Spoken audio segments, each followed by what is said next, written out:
एक सुबह लकड़हारे का बेटा लकड़हार से ज़िद कर गया कि बापू आप हर सुबह कहाँ चले जाते हैं। मैं भी जानना चाहता हूँ, आप मेरे को आज साथ ले चलेंगे।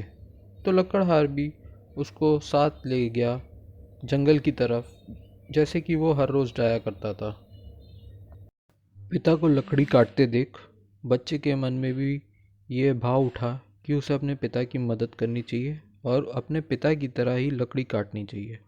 तो उसने पूछा कि पिताजी, क्या मैं आपकी मदद कर सकता हूँ? क्या मैं भी लकड़ी काट दूँ आपके साथ?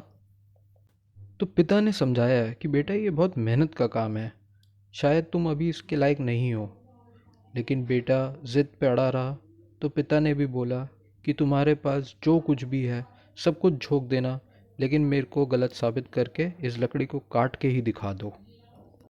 बच्चा अपनी पूरी मेहनत से आरी की मदद से लकड़ी काटता रहा, लेकिन सब कुछ लगाने के बाद भी वह थक के चूर हो गया, लेकिन लकड़ी नहीं काट पाया और बड़े ही भारी और दुखी मन से अपने पिता के पास वापस गया। वह बोला, पिताजी, मैंने अपने जितनी भी ताकत थी, अपना सब कुछ मैंने इस लकड़ी काटने पे लगाया, लेकिन मैं हार गया, मैं नहीं कर पाया ये। मैं असमर्थ रहा, मैं आपकी किसी लायक नहीं हूँ।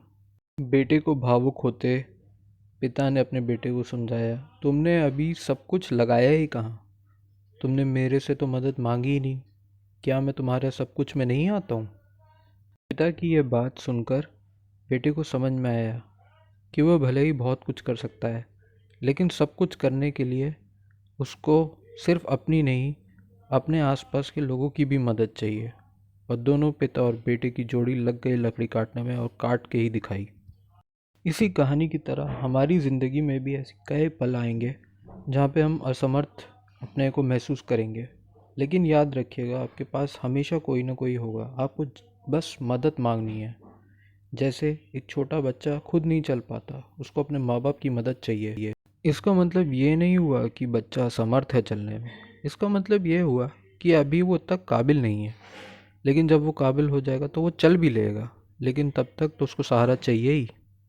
तो अगर आप भी अपने आप को असमर्थ महसूस कर रहे हैं अपनी ज़िंदगी किसी भी पल में, तो आप खुल के किसी से भी मदद मांगिए।